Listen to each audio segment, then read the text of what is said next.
Oh, hello. Didn't see you there. I was just enjoying my tea from the Harney & Sons. Quite a fine tea. However, it didn't used to be like this. There wasn't always a freedom of tea, so to speak. Before, in around 1773 to be precise, there was the British East India Company, and they actually monopolized all the tea. So all of the tea coming to the Americas was by the British East India Company. Now, they actually taxed the tea pretty heavily in what we know as the Tea Act. And in the Tea Act, the British exported to the colonies millions of pounds of cheap but still taxed tea, undercutting the price of smuggled tea and forcing payment of the tea to the British. Now, the Sons of Liberty was not happy with this, and so they responded with what we know as the Boston Tea Party.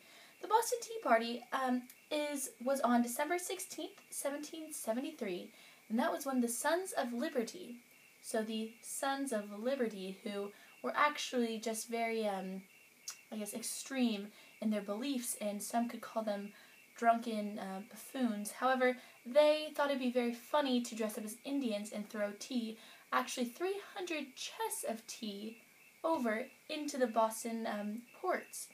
Now, of course, the British were not very happy with this because they, in total, lost about $4 million, what would be the equivalent of $4 million of tea today, just from the Boston Tea Party. So good. Now, the British responded with the Intolerable Acts, or otherwise known as the Coercive Acts. And within the Intolerable Acts, there were three different acts. There was the Boston Port Act, in which they closed off the Boston port until the tea was paid off again. And they also had the Massachusetts Government Act, in which the British had all control over who, because Massachusetts was, the colonies of Massachusetts was independent in the sense that it had their own say in who was in a council, who represented Massachusetts, and the British Parliament took that privilege away from them, and the king had total say over who was in the council.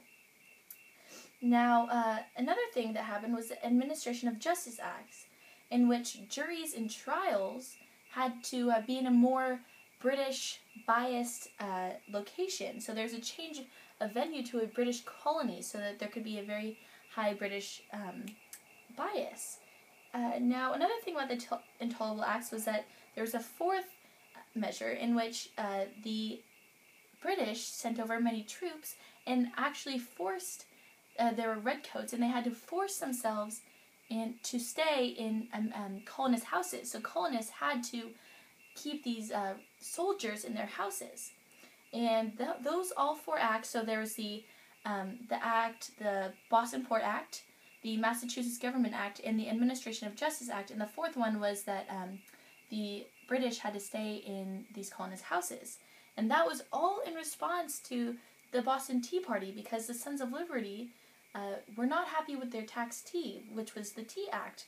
So this all started from the Tea Act because British exported millions and millions of pounds of cheap tea, but it was very heavily taxed, and they just really didn't want very taxed tea because they felt like they kind of had this independence that they wanted in that they had the colonies, but yet they didn't really have independence because they couldn't buy their tea from other places, and they couldn't really have independence, total independence, so they still felt like British had rule over them. And so this, I guess, was a way of rebelling against the British. And so it's just more than meets the eye. It's more than just tea in this sense.